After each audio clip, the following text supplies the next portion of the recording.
अरे तो विनय DPP solve हुआ क्या? अरे सर अभी तो हो गया, मतलब अभी आईआईटी में भी पहुंच गया, अभी क्यों डीपीपी। अरे तुम आईआईटी में पहुंच गए क्या? मुझे याद ही नहीं। कब पहुंचे? सर यही साल में पहुंचा हूँ। अरे हाँ हाँ हाँ, तुम तो 2023-24 के स्टूडेंट हो। Yes sir. तो ये दिसंबर तो हमारा बहुत ही हेक्टिक चलता है, स्टूडेंट्स का भी टीचर्स का भी। यस। अभी जो करंट बैच है वो कंटिन्यूअसली दिन भर डीपीपी सॉल्व किए जा रहे हैं। उसमें ये मैं भूल ही गया कि तुम लास्ट ईयर के बच्चे हो। तो लास्ट ईयर का दिसंबर याद आ रहा है, क्या कर रहे थे? Yes sir. बताओ जरा अपने सारे बच्चों को कि लास्ट ईयर तुम क्या कर रहे थे। सुबह से शाम तक डीपीपी ही सॉल्व कर रहा था मैं भी। हर एक सब्जेक्ट का मतलब दिन भर का सेक्शन होता था। सुबह एक सब्जेक्ट किया तो फिर दोपहर को सब्जेक्ट के डाउट्स टीचर्स को पूछने का, फिर दोपहर के लंच के ब्रेक के बाद फिर से लग जाने का सॉल्व करने को, फिर शाम को थोड़ा डाउट्स आया तो पूछने का, नहीं तो फिर घर पे जाके थोड़ा रिलैक्सेशन, फिर से रात को 1-2-3 घंटे का सेशन। बेसिकली दिन भर एमसीक्यू सॉल्विंग ही कर रहे थे, करेक्ट? तो दिसंबर मंथ में कभी ऐसा लगा कि अरे बोर्ड्स नजदीक आ रहे हैं, बोर्ड्स के लिए पढ़ने की जरूरत है, और अगर लगा भी तो उसके साथ कोप अप कैसे किया तुमने? ख्याल आया था दिमाग में, लेकिन मुझे लगा कि जेई का किया है प्रिपरेशन तो बोर्ड्स का उसके साथ हो गया। तो तुम्हारा बोर्ड्स का इतना ज़्यादा लोड तुमने लिया है, तो बोर्ड्स के लिए कब और कितना पड़ा था? मेंस का फर्स्ट सेशन के बाद बोर्ड्स के लिए लाइक 20 डे का गैप था, तो उसमें बोर्ड्स कवर हो गया था। ओके, बट इस साल में एक छोटा सा प्रॉब्लम है। 22 जनवरी को मेंस की एग्ज़ाम शुरू हो रही है और 11 फरवरी को 12वीं की एग्ज़ाम शुरू हो रही है। तो 22 जनवरी से 29 जनवरी पकड़ लो, मेंस की एग्ज़ाम है। तो 29 के बाद आई से हार्डली 12-13 दिन बचे हैं बोर्ड्स के लिए। तो उसमें अपने बच्चे कोप अप कर पाएंगे? तो उस हिसाब से थोड़ा सा पढ़ लेना चाहिए पहले, फिर लास्ट के जो 12-13 दिन है उसमें बाकी का कर लेना, हो जाएगा आराम से। ठीक है, बट आज हम यहाँ पे जमा जो हुए हैं वो एक स्पेसिफिक चीज़ के लिए हुए हैं, एंड दैट इज़ कि तुमने फिजिक्स, केमिस्ट्री और मैथ्स इन तीनों ही सब्जेक्ट के लिए मेंस के लिए कैसे प्रिपेयर किया था अपने 2 साल में, या फिर कुछ बुक्स जो तुम अपने जूनियर्स को सजेस्ट करना चाहोगे उनके बारे में हम जानना चाहेंगे। तो बेसिकली हर एक चैप्टर जब कंप्लीट होता था तो मैं पहले वो चैप्टर रिवाइज करता था, उसके फॉर्मूलेज एक बार शॉर्ट नोट्स के टाइप में लिख के लेता था, तो फिर वो मेरे दिमाग में अच्छे से सेट होते थे। तब उसके बाद मैं फिर PYQs उठाता था सॉल्व करने को हर एक चैप्टर के बाद। उसके बाद फिर चैप्टर्स के PYQs किए, फिर उसके बाद फिर एक्स्ट्रा बुक्स लेता था। ओके, हाँ। तो चलो एक सब्जेक्ट वाइज जाते हैं। फिजिक्स में बेसिकली तुम मॉड्यूल पहले सॉल्व करते थे। यस।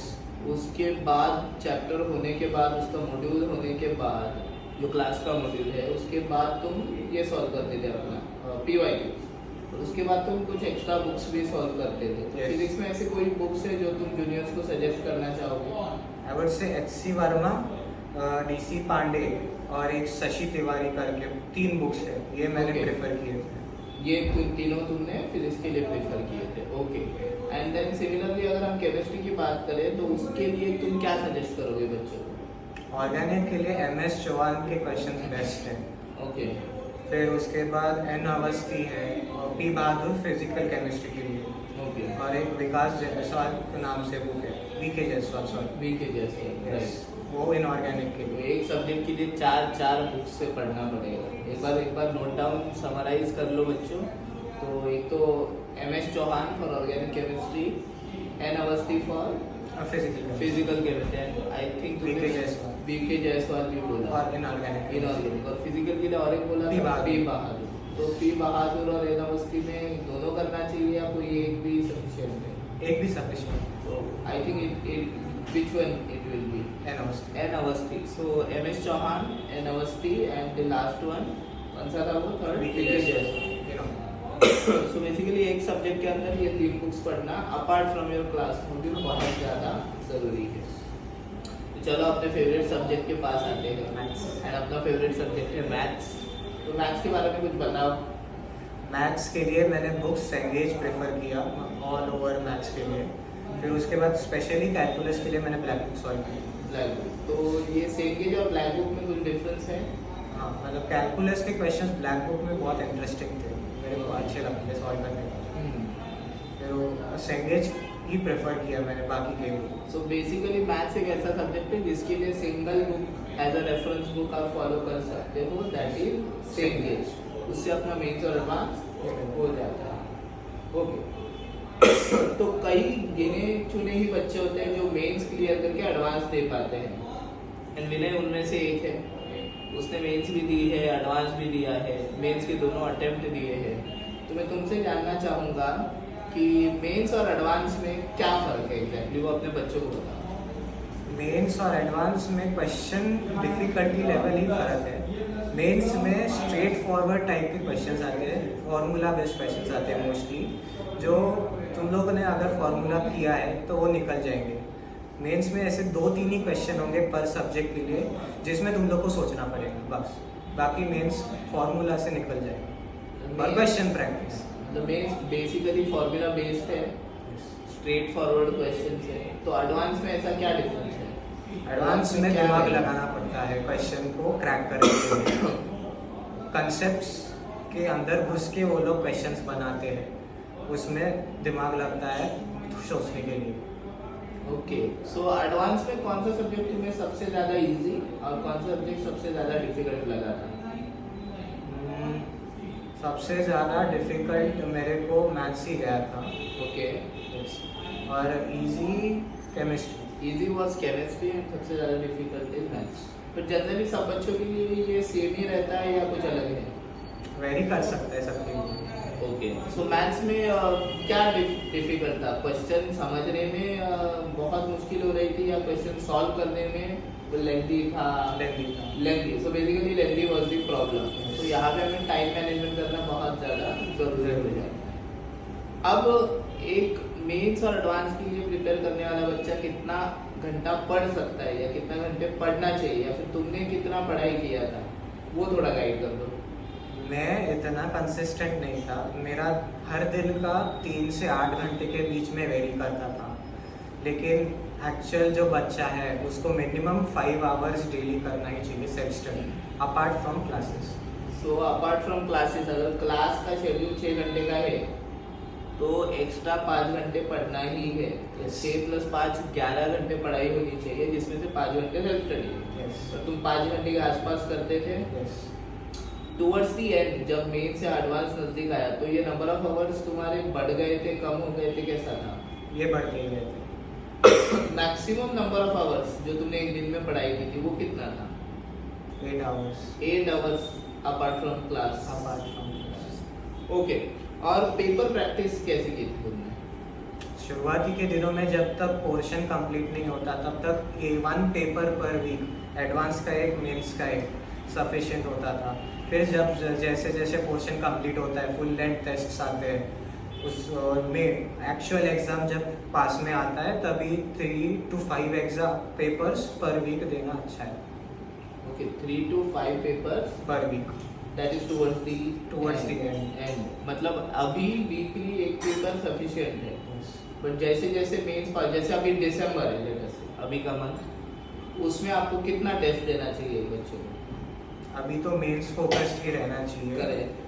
फिर उसमें भी 3 से 4 पेपर पर वीक अच्छा है। मतलब हर 2 दिन में एक हर पेपर 2 तो दिन में सॉल्व एक। करना ही चाहिए। हाँ।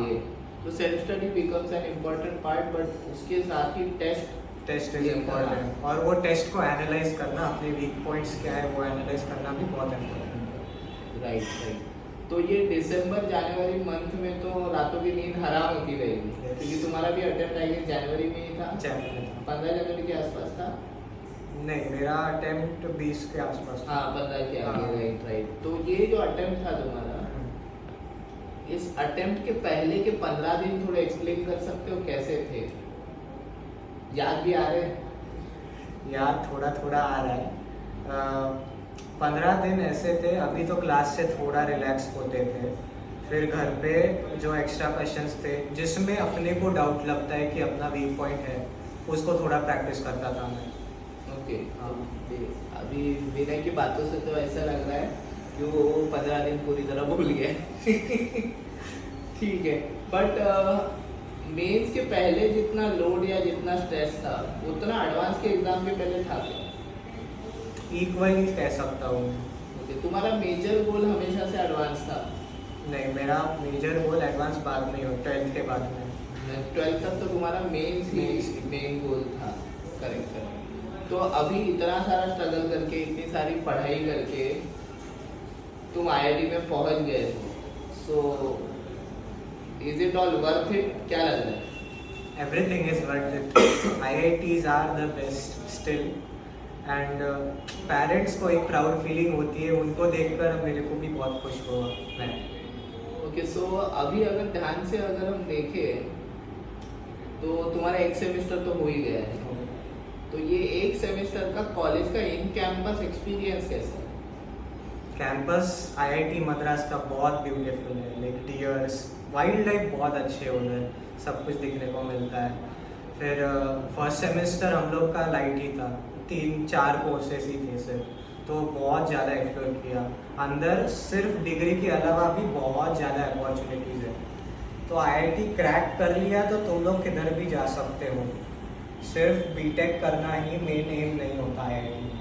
Okay, so IIT में other opportunities भी है, it's just that you have to enter there. And enter करना कितना मुश्किल है अक्खा देश जानता है, राइट? और यही मुश्किलात सारी पार करके विनय ने IIT में एडमिशन ले लिया है फॉर एरोस्पेस इंजीनियरिंग, राइट? तो एरोस्पेस इंजीनियरिंग तुम्हारा हमेशा से गोल था या फिर IIT मद्रास में स्पेसिफिक कोई भी स्ट्रीम, क्या लॉजिक था तुम्हारे दिमाग में? मेरा मेन गोल ही एरोस्पेस इंजीनियरिंग था, so college did not matter? No, but we were lucky enough, we got IIT Madras, तो सोने पे सुहागा हो गए, राइट? ओके, सो इसी के साथ ऐसी बातें हम हमारे एलुमनीज के साथ करते रहेंगे। विनय का हम शुक्रिया अदा मानते हैं यहाँ पे आने के लिए और अपने जूनियर्स को गाइड करने के लिए। So for all the future endeavours and your rest 7 semesters, एक सेमेस्टर उसका हो गया है ऑलमोस्ट, उसके लिए ऑल द बेस्ट कहते हैं, all the best and congratulation for securing the seat in IIT। Thank you very much Vinay for coming. Okay, bye bye.